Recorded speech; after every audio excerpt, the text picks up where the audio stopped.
Fàtima Bosch és farmacèutica i doctora en bioquímica per la Universitat de Barcelona. Dirigeix el Centre de Biotecnologia Animal i Teràpia Gènica i des de la seva creació del 2003. Ha especialitzat la seva carrera en teràpia gènica i en especial per tractar la diabetis, entre moltes altres patologies i inclús malalties més rares. Hem tingut la sort de comptar amb ella per l'acte de la cloenda de FedePharma d'aquest any, on ens ha fet una conferència sobre el tema de teràpia gènica. Benvinguda, Fàtima, moltes gràcies per acompanyar-nos. Moltes gràcies per convidar-me a estar aquí, un plaer. Parla'ns una mica de teràpia gènica. Què és? Què ens hem d'imaginar? I sobretot, quin impacte creus que té o tindrà per la nostra societat? La teràpia gènica és una nova eina per tractar malalties humanes que es basa en la utilització d'àcids nucleics, generalment solen ser gens, per prevenir o per tractar malalties. És a dir, en un principi va néixer per tractar malalties genètiques, aquestes malalties en què hi ha mutacions en un gen i que l'única manera de trobar una solució és posar una còpia correcta del gen que està mutat, sobretot malalties rares que són molt greus. Però aquests últims anys aquestes teràpies, que n'hi ha de molts tipus, han anat avançant en el món i ara ja s'estan aplicant a malalties d'alta prevalença. No sé, tots vosaltres segur que esteu familiaritzats amb el que és teràpia gènica contra el càncer, tot el que és les CAR-T-cells, que ara se n'està parlant molt, també teràpies contra immunodeficiències, però avui dia, ja et dic, la teràpia gènica s'està començant a aplicar des del camp de les malalties rares a les malalties d'alta prevalença. I un exemple que ara també havia que estar comentant és que, per exemple, tots nosaltres hem rebut teràpia gènica. I potser no ho sabem. I crec que la gent no n'és conscient, que és tot el tema de les vacunes contra la Covid. Doncs les teràpies gèniques d'AstraZeneca i la de Janssen, les vacunes, d'AstraZeneca i de Janssen estan basades en un vector adenoviral que li han ficat un fragment, un gen que codifica per una de les proteïnes del virus de la Covid. La gent que ens va tocar aquesta vacuna ens van vacunar amb un adenovirus, que és un vector viral. I els que han rebut la vacuna de Moderna o de Pfizer és una altra teràpia gènica no viral basada en RNAs terapèutics. És a dir que la teràpia gènica, en aquest cas, s'ha aplicat a gran nombre de la població i com em preguntaves tu quina implicació o què portarà a la societat, jo crec que és obvi que ha ajudat molt en aquesta pandèmia a intentar combatre-la, no? I no sé si n'han sigut prou conscients, tot i que no era per el que havia nascut, però ara s'està aplicant moltíssim en el camp de les vacunes. Sí, que podríem dir que la teràpia gènica és una cosa que està en plena actualitat, no? No ja és un tractament de futur o de ciència-ficció com pugui... No, clar, fa uns anys, quan vaig començar jo a treballar en aquest camp, fa 30 anys que tot just començava la teràpia gènica, pensava una mica, sí que era això que dius tu de futur, de ciència-ficció, una mica, però ara ja està aquí, ja és una realitat. I jo crec que l'horitzó és molt gran i molt prometedor. Diuen que és el nou paradigma de la medicina. És a dir, hi haurà les medicines convencionals, que tots estem acostumats, del que hi ha a farmàcia, però amb la teràpia gènica per malalties que no tenien tractament hi haurà un nou tractament, que és tot el cas de les malalties rares genètiques, i per les malalties d'alta prevalença hi ha les noves possibilitats per millorar els tractaments actuals. És a dir, no substituiran a un aspirina. Conviuran, no?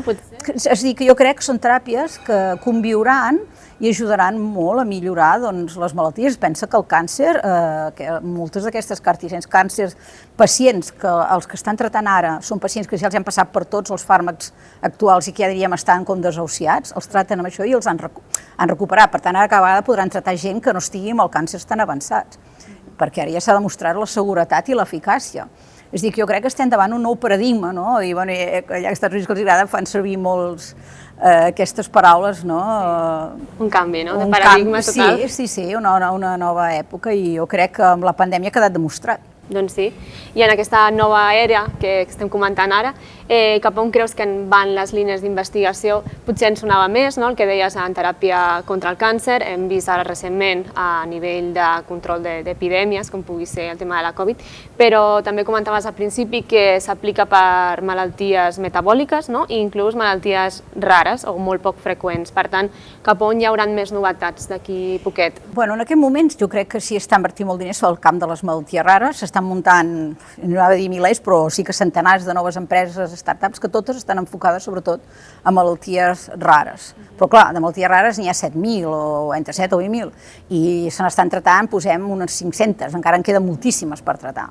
I això irà continuant, però clar, des del punt de vista potser del camp, al veure aquest avantatge ja es comencen aplicant, doncs ara s'està intentant malalties neurodegeneratives que siguin altament prevalents, com pot ser l'Alzheimer, Parkinson, que també n'hi ha molts, doncs això ara és on s'està investigant més. I el que és les metabòliques, doncs, per exemple, nosaltres estem molt centrats en trobar teràpies per la diabetis, tant de tipus 1 com de tipus 2. Sí, això t'anava a preguntar precisament, que en el teu centre, el centre que dirigeixes, on esteu treballant, no? En quin camp a nivell de teràpia? Nosaltres vàrem treballar, en realitat, el meu primer projecte de recerca, quan vaig tornar, quan vaig ser investigadora independent, on va haver constituir una plaça a la Universitat Autònoma de Barcelona, era intentar curar la diabetis. En aquella època, imagina quines fites més complexes que em proposava, jo era molt optimista, produint insulina pel fetge, en el cas de la diabetis tipus 1. I així va ser com van començar a produir animals transgènics per fer el que es diu una prova de concepte, i a partir d'aquí hem anat avançant. Vull dir, això ha sigut un camí molt llarg,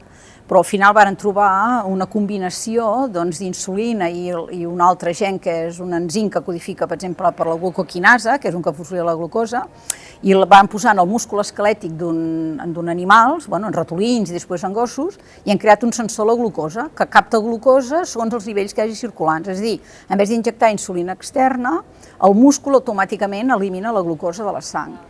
I això ha funcionat molt bé, ja no en models ratolins, sinó en gossos, i a més hem fet seguiments a llarg termini per demostrar que era eficaç, i hem fet seguiments en gossos de 8 anys, sense injectar-los mai insulina exògena i sense tenir cèl·lules beta al pàncreas, i ha funcionat molt bé. Aquesta va ser una aproximació que, recentment, l'Universitat Autònoma la va llicenciar amb una empresa americana que ara la portarà a la clínica i, en teoria, a finals del 2003, principi del 2024, ja començaran a tractar pacients.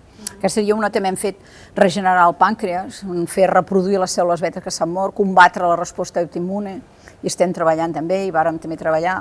I ara ja ho estem aplicant també a diabetis tipus 2 i sobretot a NASH, ja tenim també tractaments per intentar tot el que és el fetge gras, la fibrosis i tot el que porta al desenvolupament de NASH, que vosaltres a la farmàcia no hi ha cap medicament que sigui superefectiu per NASH.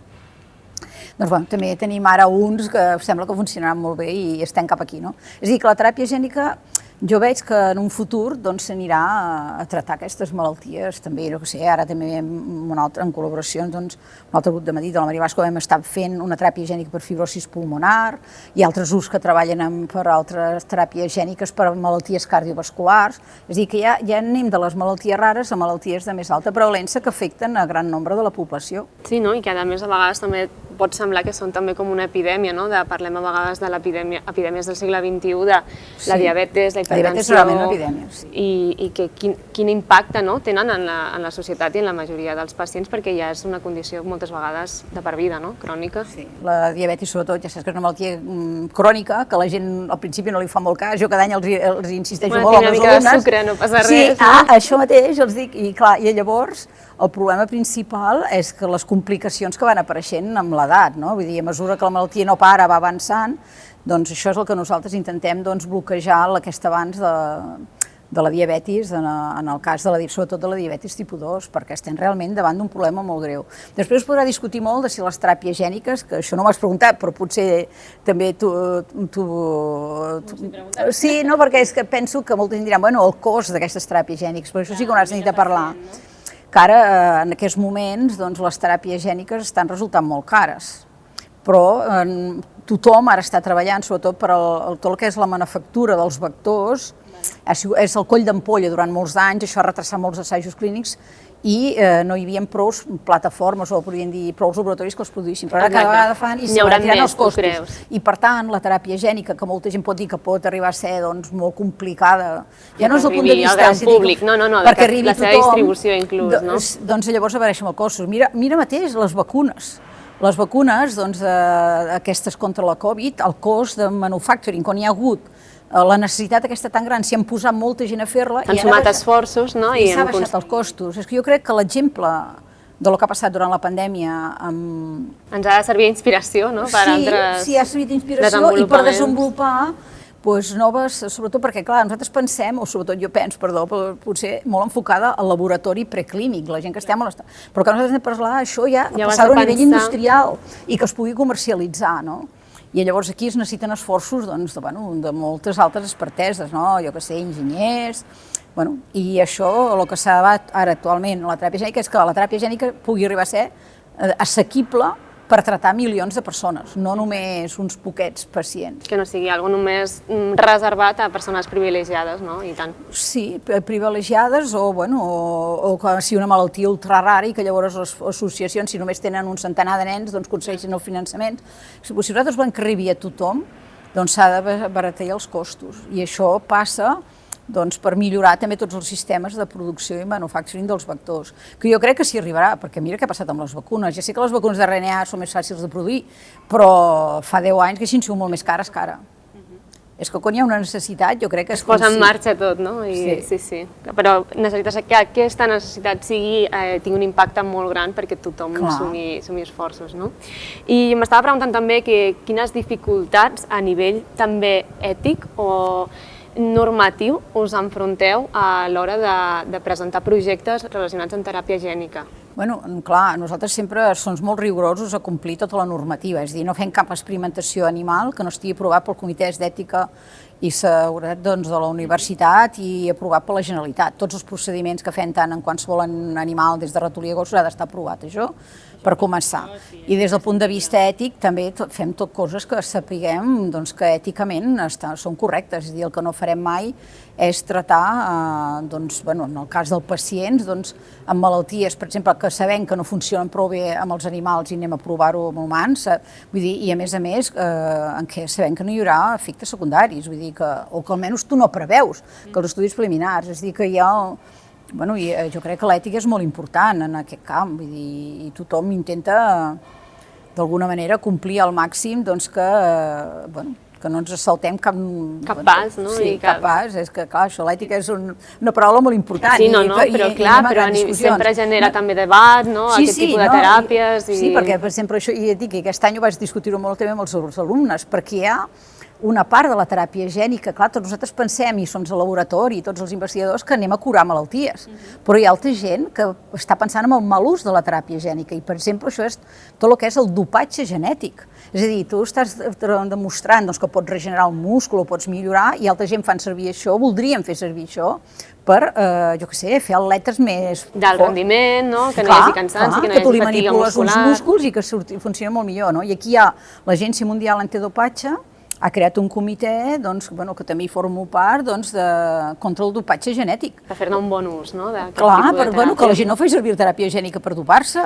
Clar, tu pots manipular quan un nen sigui jove, no? I llavors, diríem, el mal ús, això és, diríem, el que preocupa avui dia i s'està intentant perseguir, intentar veure, clar, perquè tu pots tractar un nen que té 15 anys i després ser un superatleta quan en tindrà 20. Ja, clar, però no... Llavors això són coses que s'han d'evitar i jo crec que també depèn molt de la formació dels nostres estudiants.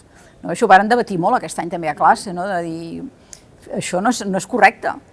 Vull dir que veus que la teràpia gènica jo crec que tothom la vol portar al camp de curar malalties i esperem que no hi hagi gent que faci mal ús de la teràpia gènica. I tu deies ara de la importància també de formar els alumnes i has participat en un acte de formació, però ja per persones que han acabat els seus estudis, que són farmacèutics comunitaris i que es segueixen formant.